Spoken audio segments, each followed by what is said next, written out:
All right, hello everyone. With the Premier League season just about to start later this week, we're just going to do a quick little predictions on how we think the table is going to look this year. We usually do one of these every year, but this one we'll make it quick since we're a little bit late to it. So let's just get right into it. I guess we'll go alphabetically here through all the teams, starting with Arsenal. So, I mean, The bottle jobs himself. I mean, yeah, three straight second place finishes. It could be it could be like when Man City went four times, to win the league. Arsenal four times in second. the quadruple. Obviously Arsenal are going to be one of the top teams this year. I actually really liked their transfer window. They finally addressed their striker issue, Yeah. and I also liked bolstering their midfield. Zubamendi's a great player. Mm-hmm. I thought both those signings were some of the best signings from the transfer window. So I do actually like what they did. And they did deal with a lot of injuries last year, which kind of hurt them during the title race. So I do think Arsenal are going to be a lot better in the league this year than they were last year. I think Arsenal, they do actually have a pretty good shot of actually winning this whole thing. If Liverpool becomes kind of complacent or if Liverpool kind of falls off, like midway through the season. I mean, I know that's kind of a spoiler, for our champion pick that we could probably have, Liverpool. Winning, but I do think Arsenal has a very, very good shot. I think they have a better shot than Man City or Chelsea just because of the fact that the Arsenal team was really good last year, even without a true number 9. I mean, Havertz was injured, Jesus was injured. I'm not a huge fan of Arsenal, but I do think I think second place, if second place is like the floor for them, I think ceiling would be champions. I would just say I have Arsenal in third place on my prediction. Interesting. I think there's one team that I think has a little bit more upside than them. Okay. But I think they're definitely in that 2 to 5 range. 2 to 5 range. I think Definitely getting the Champions League spot. I wouldn't be shocked if they won the league, but I do think there's a couple teams that I like a little bit better than Arsenal. Yeah, okay. So we'll just toss them into that 2 to 5. Next up, we have Aston Villa. I mean, what are your thoughts about this team? I mean, Emi Martinez is probably leaving. Yeah, they got a lot of guys that might be gone pretty soon, so it's kind of hard to rate them. Didn't really have any major signings either, so pretty disappointing transfer window. They finished 6th last year. They barely missed out on the Champions League. I think it'll be kind of around that same range. Yeah. I do think overall the league is going to be a lot stronger than it was last year, and I think with Villa they're going to be about the same. But I think because everyone else got better, I would actually probably put Villa probably. I don't know. Do you think they would finish 6th or 8 or 9th or 11th? I think they'd finish either 8th or 9th. Is Yeah. what I'm thinking. I'd say put them in 6th or 8th for now. Yeah, and and then, then, if we because I'm not that high on this Villa team, to be honest. Yeah, I agree. Do you think that? Yeah, they had a crazy run. I mean, the Champions League also they played pretty well. They were really good, yeah. But later on in the season, I do think that they're losing their goalie. Of course, I mean Emi Martinez. I think he literally cost them he cost them Champions League spot. That red card. But he was such a good goalkeeper for them. I mean, Ollie Watkins is. He's past his prime. I mean, he's okay. He had that huge season a couple years ago. He hasn't really matched that yet, but he's still a quality striker. Yeah, they have quality players. Morgan Rogers for sure. I like Konsa as well on defense, but I don't think they have just enough. I think that the rest of the teams here have really built their squads that we will probably put above them. I agree. I think to the fact that Villa, it's a well-rounded team. They have some depth, but I don't think they necessarily have the star power that some of these other top teams have. So I think they're falling a little bit behind. Okay, next up, Bournemouth. I mean, they were pretty good last year, considerably better than what we thought they would be, but they got absolutely cooked by this transfer window. Yeah. So I mean, they lost their entire back line, which was the strength of their team. I don't know. I mean, they also didn't really make too many additions. I know they were trying to get Joel Pedro. They ended up losing out to Chelsea with him.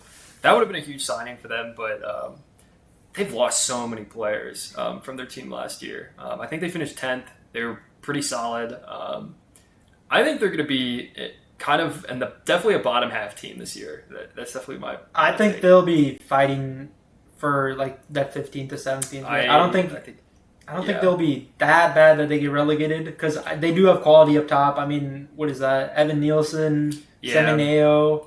They have some pretty good. They got a great manager as well. Yeah, I think they'll be a bottom half team, but I don't think they'll be like close to relegation. I don't think they'll be in like a relegation battle at the end of the year. But I could see like 14th, 15th. Yeah, let's put them in 15th to 17th for now. I also think that getting like all those like random. I mean, Huijsen kind of came from Juventus, but the rest of those players, I feel like they did a pretty good job of developing them. Yeah. So I think that they have what it takes to develop the next kind of generation of these Bournemouth players. Yeah, other than Brighton, they've really been the team to develop a ton of players. Yeah, recently, like scout talent and develop them. So next up, we got Brentford. Another kind of similar team. Yeah. What are you thinking? I don't know. Did Brentford sign Henderson, right? Or am I tripping? I'm pretty sure they signed Jordan Henderson. I think so. I think they have. I think that was like their big signing. That's a crazy signing, though. Which it's not a terrible signing. He is a veteran, has some leadership qualities, but Brentford. Yeah, I'm not super impressed. I'm never usually impressed with Brent. Oh, they obviously lost Thomas Frank. That's their big loss. And Mbeumo. 20 goals last season, I think. So I'm not really too impressed with their roster on paper, but I never really am with Brentford, and they always do better than I expect them to. I think mediocre. I think same as Bournemouth. I think I'd probably go a little bit worse than Bournemouth, to be honest. I think I like Bournemouth's because I think Bournemouth at least has some talent with their front three. I think if Bournemouth finishes like 16th, I think Brentford might finish like 15th. They'll be like right next to each other. I agree, but I favor. So let's put them in that range. How about?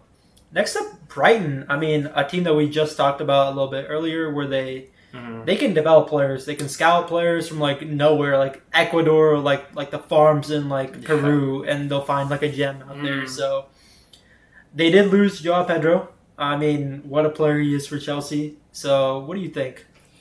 Yeah, Brighton.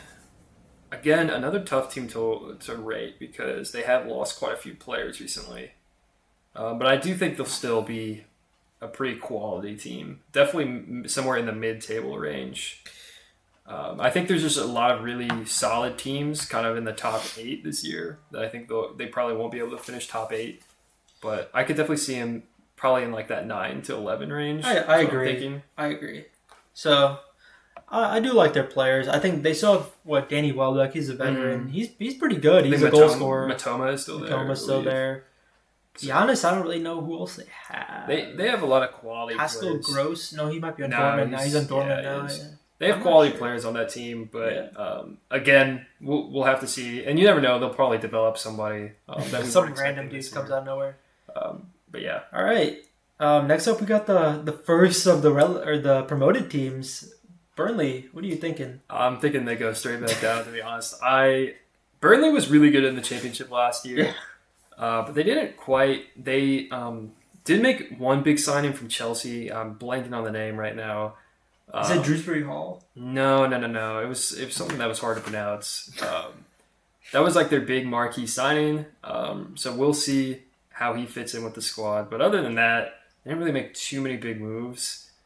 Armando Broya. Yeah. So that he might get some game time there, and we'll see the impact that he has. But I think he's a striker or something. So he's a forward. I feel like that signing will definitely make a mark on Burnley here. I think that it's not enough quality to keep them in the Premier League. Mm-hmm. So I have Burnley finishing completely last. 20. I agree. Unless we see like a huge breakout season from somebody on Burnley, I don't really see how they escape the relegation zone. Straight back down for them. Yeah. Next up, Chelsea. I mean, I really like this Chelsea team. I think they'll finish, of course, top 4, I think. Mm-hmm. I mean, the addition of Joao Pedro was actually monumental to them. He completely outperformed expectations in the Club World Cup. Mm-hmm. I mean, he did very well, against his former team, Fluminense, and then even in the final against PSG. So this Chelsea squad, they've spent racks on players. They have almost an NFL roster on this team. They have depth behind depth. So I don't know, they have like 6 left wingers, 6 right wingers, something like that. Yeah. What are your thoughts? I really like this Chelsea team. I think they're finally coming together. They finished this last year off really strong, obviously in the Conference League and in the Club World Cup. And even last year, you had a down year from Cole Palmer.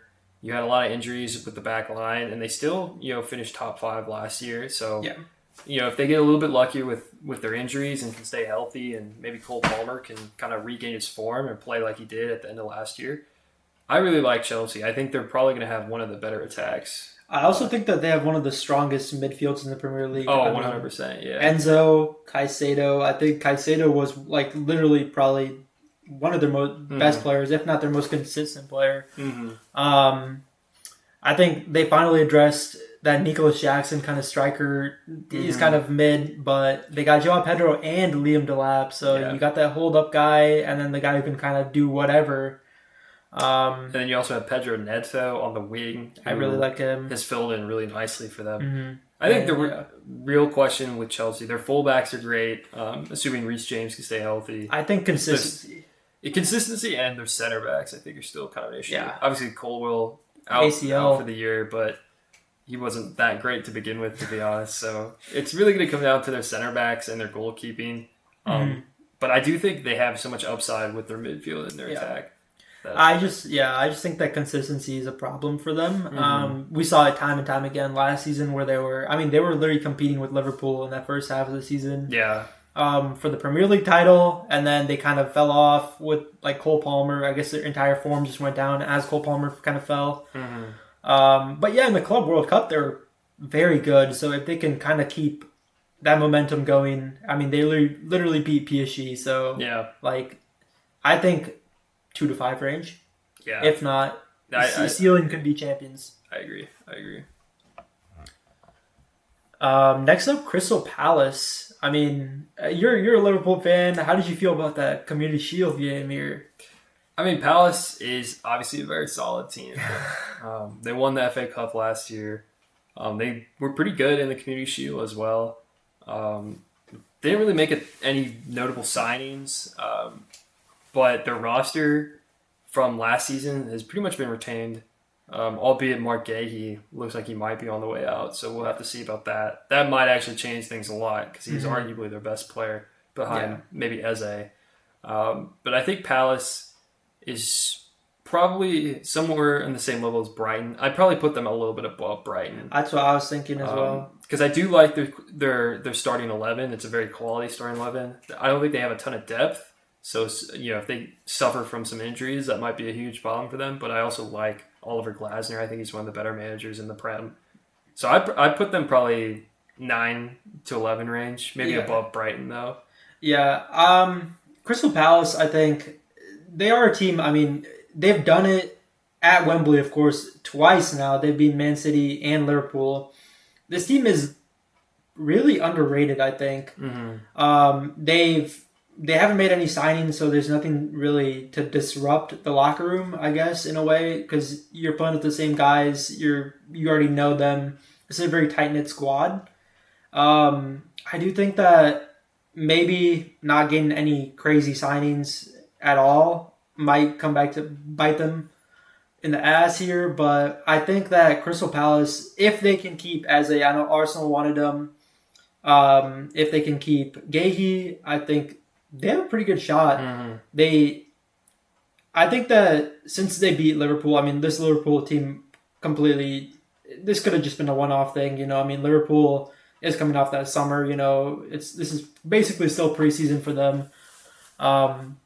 But I really do like Crystal Palace's squad. I mean, Mateta is a great striker. I like Lacroix in the back. He's one of my favorite center backs, probably in the Premier League. I really like him. And then, I do like that Crystal Palace, even in that Community Shield game, I think that the amount of fitness that they have, even Daniel Munoz on the wing, kind of playing that wing back role, I really do like how they play. I do think that they have what it takes to also kind of push, maybe even a little bit further out of that 9 through 11 spot, maybe push for that 6 to 8 spot. But for now, I think 9 through 11, a little bit higher than Brighton. And that's if Gahey stays. I think that Yeah. Gahey and Eze are two really pivotal players to this team. But yeah, So yeah, moving on to Everton, who did actually make a few signings this offseason. Most notably Jack Grealish, which just happened. So, I think that's kind of a low risk, high reward signing. yeah, Obviously, he hasn't been, a good player for a few years now, but, he used to be, one of the best players in the league when he was at Aston Villa. And he was okay when he first got to Man City. So, you never know. He could definitely have a breakthrough season with Everton. But I actually do like their squad. I think it's not necessarily the most like talented or like star-struck squad in the league, but it's very solid. Like their starting 11, and with their new stadium, I think there's going to be a lot of hype around Everton this year. I do think they will be better than they have been the past couple of years, which they've actually haven't been too bad. I mean, they've been hit with point deductions like every year, which has kind of hurt them, but yeah. they've been mid-table, maybe slightly below mid-table in the last couple of years. I think they'll probably be around that same range, maybe a little bit better this year. I think 12 to 14. Yeah, I think I could see them 11 or 12 is kind of where I see Everton. Yeah, I'll toss them in that 12 to 14 range. Yeah, probably at the top of that. Yeah, I completely agree. I think Jack Grealish is a pretty good signing. Yeah, I mean, he is on loan, so they're not really losing too much. I think they do have a buy option for him later on. Jack Grealish, of course, he was one of the best players in the world, in the Premier League at Aston Villa. And then, as you said, he was okay at Man City in that first couple of years. But he's kind of fallen out of favor, so I think this is a good chance for him to kind of get some game time, being able to start. So I think that this team is going to be much better than they are in the past couple seasons. So, yeah. All right, moving on to Fulham, another team that didn't really do too much in the transfer window, but they have been pretty good the last couple of years. It's a tough team to rate because they didn't make a ton of moves, so they should be kind of falling a little bit behind in theory, but I don't know. I still think they're a pretty solid team. I would be pretty shocked if they found themselves in a relegation battle this year because I do think they have quality. So I don't know. It's a tough team to rate. I'm thinking probably 12 to 14 range. I agree. Probably the bottom, maybe 13 or 14. But I like Fulham. Anthony Robinson, of course, he was phenomenal. He probably was their best player last season. I mean, he was farming assists. I do think they had that one Mexican striker. He's kind of old. I think is it Raul Jimenez? I think he's okay. I think he's pretty good. I think 12 to 14 range sounds just about right for them. Okay. And then we got another newly promoted side, Leeds. I think they won the championship first place finish. I think they had like 100 points, I think, in that, like a plus 65 goal differential. So Leeds was cooking. What are your thoughts about this team? Yeah, I mean, they got a lot of pretty good young players that I think are going to play with a lot of energy, motivated to make an impact in the Prem. I don't know. I think I could see Leeds making a push to stay up this year. I think it'll be a much closer relegation battle than we've seen the last couple of years because I do think these teams coming up are a little bit more quality than we've seen the past couple of years. But I like Leeds. They have some solid players, but I didn't really. They weren't super active in the transfer window. They made a few smaller signings, but nothing too crazy. So they're playing it a little bit safe. It seems like. If I had to say, I'd probably think they're probably going to go back down, but I could definitely see them. Coming down the last day and barely not making it up. I think they'll finish above Burnley, but I think if they do stay up, it'll probably be in that 15 to 17 range. It won't be too high, but relegation, I think, is where we're going to put them. And then moving on to the defending champs here. I mean, Liverpool. Fletcher, you're the Liverpool fan. I'll let you take it away from here. Yeah, I mean, Liverpool had a pretty active transfer window, probably more than any team in Europe. Obviously, they made some pretty huge signings with Wirtz and Ekitike, which should have a pretty immediate impact on the team, as well as signing 2 fullbacks with Frimpong and Kirkes, who, again, going to be starting from day one, going to be hopefully the starters for the rest of the year. So there is a lot of turnover, really, with this Liverpool team compared to last year. You lost Darwin Núñez, you lost Luis Diaz. You might lose Harvey Elliott, too. That seems like likely to happen. So there's a lot of players that aren't here. But I still think that Liverpool they definitely are the favorites to repeat. I do think it's going to be a lot tougher because I think the league is a lot better this year than it was last year. But I do think this Liverpool team, at least on paper, should be a lot better than they were last year as well. And they were pretty good last year. So it does kind of worry me with Salah and Van Dijk a little bit getting up there in age. They didn't play very well in the Community Shield. They were by far the 2 best players on Liverpool last year. Especially Salah. He honestly kind of carried Liverpool to that title last year. So if he falls off a little bit, you're going to need some other guys to step up. But it's definitely possible. I think the attack is should be the best in the league with the quality they have up front. So I think Liverpool are going to repeat, in my opinion. I think balance on this team is going to be the biggest problem. Of course, Salah had probably his best season since maybe like the first season at Liverpool. Crazy season from Salah. But giving an old player, that big hefty contract is still a risk, because he could just have a really bad season, like a fall off season this year. And let's talk about the new players here. Wirtz and Hugo Ekitike up top. I do like those signings a lot.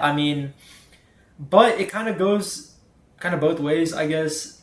Where if Wirtz is kind of playing, as a 10, kind of playing more higher up on the field, are you going to run the 2 holding midfielders? Like, what are you thinking with the formation here? Do you think it's going to be like a 4-2-3-1 type of thing or like a 4-3-3? How do you think that will work with Wirtz? Well, I think one of the biggest advantages that Liverpool has is they can play in multiple ways just based on the players they have. I would think that Gravenberch and McAllister would be the other 2 midfielders, kind of in a double pivot. Gravenberch obviously will be suspended for the first game because he got that red card in the last game against Crystal Palace last year. So Szoboszlai will probably make the start to open up the year. But I do think the midfield is a huge strength for this Liverpool team, albeit I don't think they have a ton of depth. Obviously, I think your 4 main midfielders are really good: Szoboszlai, McAllister, Jones, and Wirtz. Harvey Elliott's really good, but it seems like he's going to be gone. Curtis Jones is okay, but he's definitely a pretty far downgrade. But you have Bajetic, who just cannot stay healthy, so you can't really rely on him. Yeah, I don't know. I think again, it's a team that Liverpool doesn't have maybe the most depth in the world.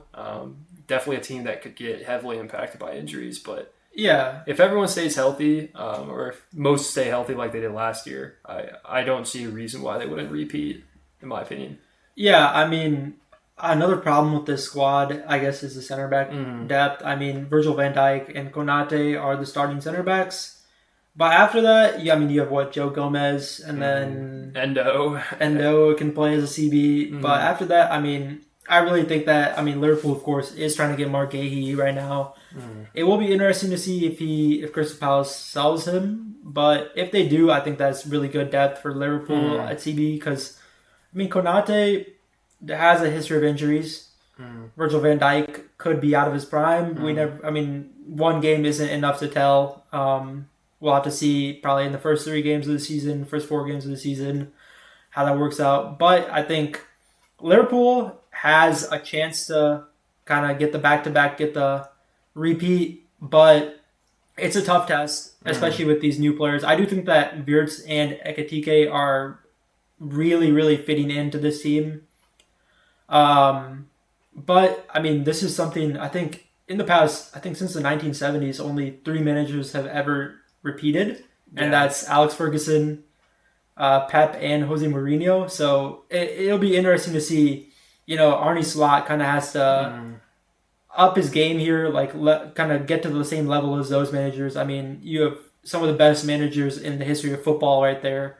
So I think Arne Slot does have a tough test to really tough test to face here, but I think Liverpool has a good shot of getting the double or the repeat here. Yeah. So it's definitely gonna be harder than last year, mainly because everybody else is better. Right. I mean, they were pretty much uncontested last year. There wasn't really a title race, so I think there definitely will be this year with Arsenal, Chelsea, and probably the next team we're going to talk about here, Man City.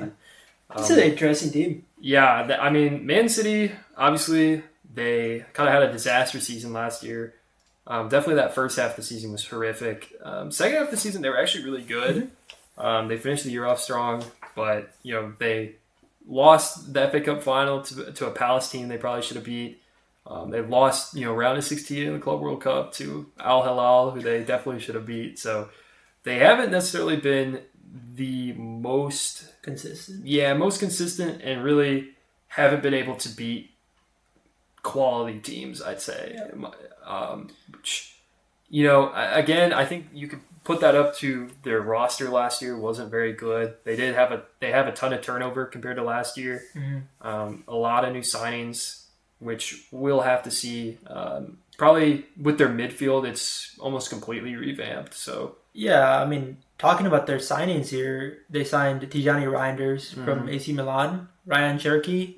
I think they signed Ryan Etienne, and then they signed somebody else. I think it was another fullback. I'm not sure.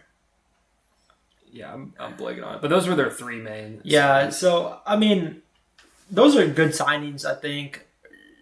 Ryan Nuri, I think, is a questionable signing for that Man City team. I think it got kind of exposed during the Club World Cup with Al Hilal, where Ed Nuri is a very attacking-minded player. He really likes to go up, kind of play down that wing, and that kind of leaves that kind of left flank really exposed, if I'm being completely honest. So Man City's biggest problem last season, I think, was their defense. Their defense was really bad, like horrible, actually. So I guess they're going to move Guardiola to that center back role, but that kind of leaves. I think Guardiola is kind of going to get exposed here if Ed Nuri's all the way up the left flank, because he's not the best of defenders. So no.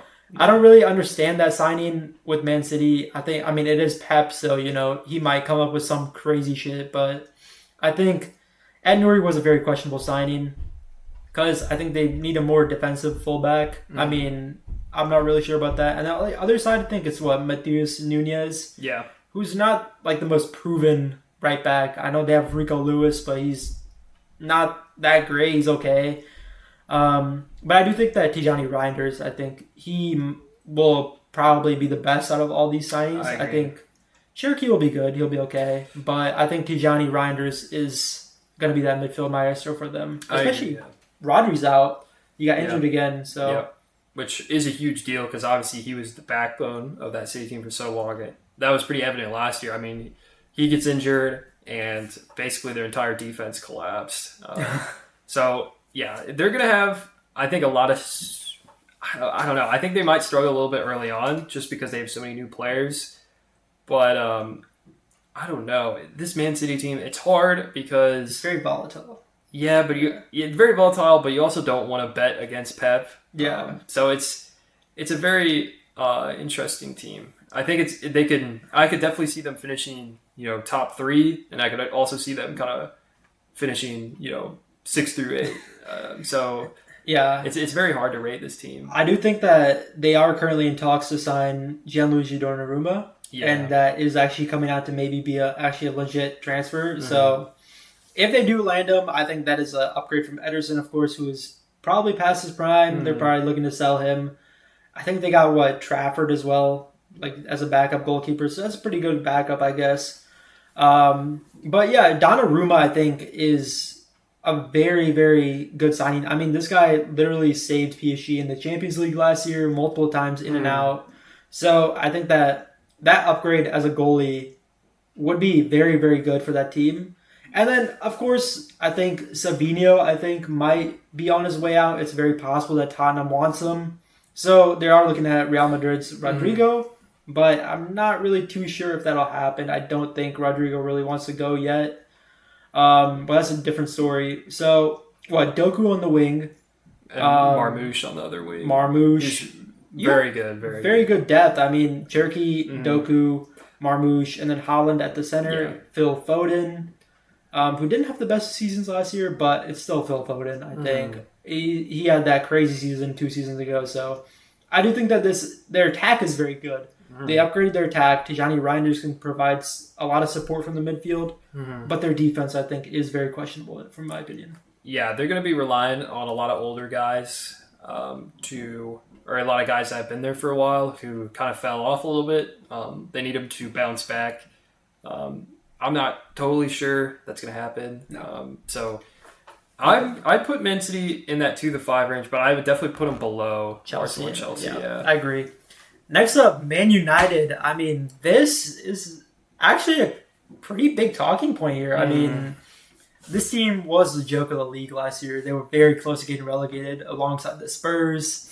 And both teams have actually upgraded their rosters quite a lot here. So let's talk about Man United first. I mean, they got that upgraded striker, Benjamin Sesko. I really like him. He's a very aerial striker. I mean, he can get headers. That brother can jump. Yeah. And then playing right behind him, you have Brian Mbeumo and then Matheus Cunha. I mean, very, very good players. Man United went all out for them. And then they had Bruno Fernandes still the captain. Yep. And then they could be landing Baleba, which is another, he's basically he's an African prodigy. He's very, very good. And he could play as a kind of another holding midfielder with Bruno. And then, yeah, I really do like their squad here. I feel like they might need a better goalie. Onana is not the greatest, but they were trying to get Donnarumma, but it probably won't happen here. Emi Martinez is still available, so if they do land him, I think that's a good shout. Yeah. But what do you think about this Amorim side here? Yeah, I mean, their attack was just horrifically awful last year with, Højlund out there, who just could not score anything to save his life. And their wingers weren't the best either. So I definitely think their attack is probably the most improved in the entire league. I'm not, Cunha and Mbeumo were really great for their respective clubs last year. I do kind of wonder about, Cunha playing kind of that left wing role and with Mbeumo on the right wing. It's going to be interesting to see how, those three guys link up. I could definitely see, again, kind of like Man City, I could see some early struggles between the two, just some chemistry issues early on. But, yeah, I think this Manchester United team should be way better than they were last year. I mean, they did make a lot of pretty big changes. I'm still kind of, not the biggest fan of their midfield. Obviously, Fernandes is great. But outside of him, I mean, Kobe Mainoo was a huge disappointment last year. Yeah, he doesn't. Mason Mount, not really the player he used to be. I do think their midfield still is probably going to be a huge weakness for them. Yeah, so Baleba would be a very good upgrade to that. My biggest issue, I think, with this team is how they kind of play Bruno. I mean, he was by far their best player. I mean, this guy was literally carrying Manchester United last season. It probably would have gotten relegated without him. But, I mean, Amorim likes to play that kind of 3-4-3 with the wingbacks, so it would probably be Ahmad and Patrick Dorgu, I think. Yeah. So it would kind of leave, if Baleba joins, it would probably leave Fernandes and Baleba kind of playing that deeper role behind Mbeumo, Cunha, and then Sesko, which I don't think Bruno is the best at kind of playing as a holding midfielder. He's more, you kind of want to play him as a 10, where you kind of give him the freedom to kind of move the ball around here and there and not kind of building up from the back. So I think that could be an issue because that's not Fernandez's best position. Yeah. So that could come back to hurt them. But other than that, I mean, yeah, address your goalie, address maybe like a right back, and I think that team is pretty sound. Yeah, I don't think they'll be great this year, but I think they'll definitely be much improved. I see them in the 6 to 8 range, if not lower. I could see that, yeah. I don't think they'll be. I think it'll be distant. A distant sixth place or seventh place behind the top teams in the league. I don't think they'll be anywhere close to those teams, but I could definitely see them being a little bit higher than mid-table this year. Yeah, and then next up, Newcastle, and there's a lot of drama going on in Newcastle. They did earn a Champions League spot, I'm pretty sure. So they do have to deal with the Champions League. And I mean, last time they were in the Champions League, they kind of crashed out in the Premier League because they had to kind of deal with both the squad rotations and stuff. But the biggest news is Alexander Isak. He wants to leave, and now Newcastle is kind of separated him out of training, so he can't train with the team. He's kind of just doing nothing. So what are your thoughts about this team? Yeah, I mean, Newcastle, they set the record for most rejections in a transfer window. Really, the only big player that they ended up getting was Anthony Elanga, which is a pretty solid signing. I do like him quite a bit. I think that'll help with their attack. But without Isak, who was by far their best player last season, it's going to be brutal. And you just don't know the role he's going to play. He's probably still going to be on the team, but I don't know. He might sit out games. He might, refuse to play. And even if he does play, I don't think he'll be in that form because he really hasn't trained with the team or anything. I really think that Isak has two options here. I mean, one, Liverpool bids for him, and then he goes to Liverpool. Or two, I think they'll give him a contract extension, kind of give him that pay raise, which he really deserves. I mean, this guy is scoring goal after goal for Newcastle. And then I think maybe add a release clause for next season because we do know that he wants to leave Newcastle. Yeah. So you can't keep a player that doesn't want to be there. So probably for 2026, keep a release clause and then let teams kind of pay that and then get him. But pay grade definitely for if they want to him. Yeah, I mean, it's in my opinion, I think Isak is 100% leaving. At some point within the next year. I'm pretty sure they have offered him quite a few contract extensions, and he's rejected all of them. So, I don't know. In my opinion, I feel like he clearly doesn't want to be at Newcastle anymore. But obviously, Newcastle don't have to sell him. He's still there or he's still under contract for another couple of years. Yeah, 3 years. So, if Newcastle want to keep him, they can keep him. But I don't know. It's just not a great situation all around to have your star player not want to play for you anymore. Yeah, I also think that the issue with Newcastle, I think the issue that they don't want to sell him is that they don't have a backup striker. So they have nobody to rely on if Isak leaves because Callum Wilson is gone. Yeah. So they have literally no striker if Isak leaves. Yeah, they missed out on trying to sign Watkins. They tried to sign Sesko as well. So Newcastle is in a very tough spot here. But I think Isak will probably stay. I think they'll give him that contract, but probably leave next season. Or maybe in the winter transfer window as well. Yeah, I wouldn't be shocked. Where do you think they place here? It's still a very solid team. 6 to 8? I would say in the 6 to 8 range. I do like their squad better than Villa. Okay. I would put them over Villa. So above Villa and United? Yes. I think 6. Interesting. Yeah. Okay. And then next up, Nottingham Forest, a very surprising team from last year. I mean, Chris Wood was very good. Anthony Elanga was very good. Morgan Gibbs-White ended up staying at Nottingham instead of going to the Spurs. So I think this is a solid team. I think they'll finish around the same. Maybe I think there'll be a regression from last year, but I feel like they won't be a lower team. I think they'll be in the middle. Yeah, I agree. I mean, losing Elanga is a big loss for them. He was one of their best players, but they kept most of their squad around, which is very rare for teams like Forest, who kind of have their shock seasons. Usually they lose pretty much all their best players, but they kept their guys around. They're definitely building something there. They will be playing in the Europa League next year. Now that Palace got knocked out of it, so that's a depth problem as well. Yeah, it will be interesting to see how they can manage that. But I do like Forest. Again, though, I think they're kind of another example of not a team that got a lot worse, but I think everyone around them kind of got better compared to last year. They won a lot of close games last year. They were one of the luckier teams in the league. So a little bit of regression to the mean, I think, from them. I do think they will definitely finish lower than they did last season. What do you think they'll finish? I would put them in the 9 to 11 range. I agree. Let's put them there. Yeah. Next up, Spurs, another team that improved a lot actually in this transfer window. I mean, they came out and got Mohamed Kudus. They're working on a deal for Savinho, possibly from Man City. I'm blanking on other signings. Potentially Leao. Maybe. I think they got somebody in defense. Possibly either a midfielder or defender, something like that. And yeah. This Thomas Frank. Yeah, which I do think is an upgrade over Ainge. I think Thomas Frank is one of the better managers in the Prem. So, yeah, I mean, Tottenham, they finished, 17th last year? 17th.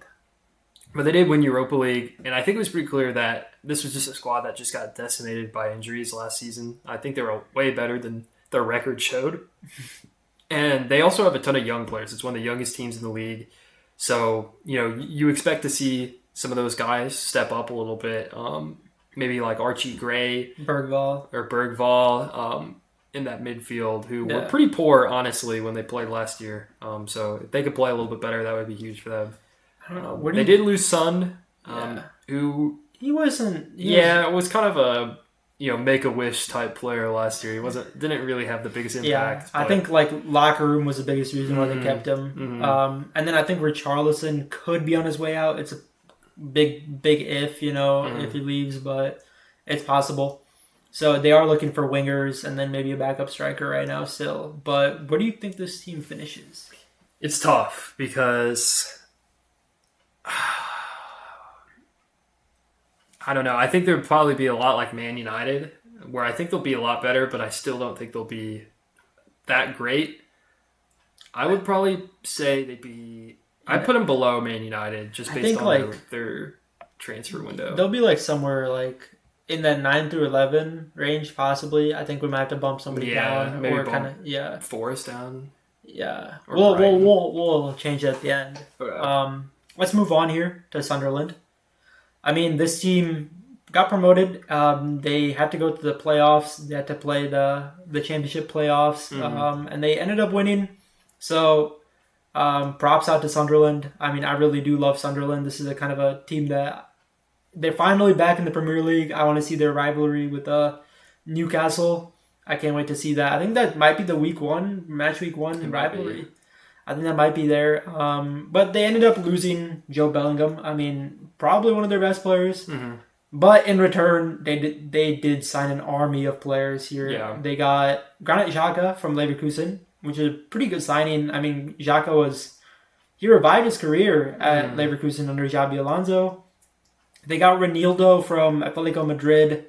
And then on top of that, they got another 6 to 7 other players to improve that squad. For sure, a lot of guys from the Bundesliga. Yeah. So it kind of reminds me of that first year where Forest came back to the Premier League, where they signed, basically changed their entire roster to stay up. Yeah. And it ended up working. So I could definitely see the same for Sunderland.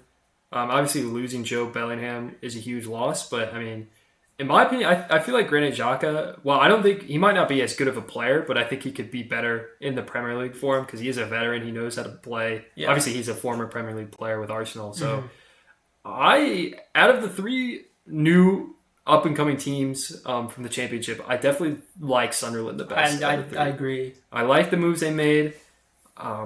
It's a pretty historic team, and I don't know. I feel like Sunderland... They're going to have probably the most, I don't know what the word, hype around them, I guess. Because it is, a historic team coming up for the first time in a long time. The fans are going to be crazy. It's going to be a very tough place to play for away teams. So I think they could steal a couple points there. I would put them in the 15 and 17 range. I think they'll be the only team to stay up from the championship teams. I agree. I completely agree with Sunderland. Next up, we got West Ham. I mean, I don't really have too much to say about this team. I'm not that big of a fan of this team. Yeah. Mohamed Kudus, I thought, was one of their better players. He's gone. I'm not really too sure. I think they might finish... They have kind of a range, maybe that 12 through 14 or 15 to 17 range. It kind of ranges. I think they've been one of the more disappointing teams over the last few years. Yeah. They made a lot of signings over the last few years, and none of them have really worked out. they didn't really make any this offseason. So, yeah, I think they'll probably be about the same, maybe a little bit worse. I think they finished 14th last season. I'd probably put them about the same. Yeah, I think 14th is fair. And then our last Premier League team, Wolverhampton Wolves. I mean, the Wolverhampton Wanderers, I don't think either of us have them too high. I mean, they lost two of their better players. I mean, Matheus Cunha was their best player last season.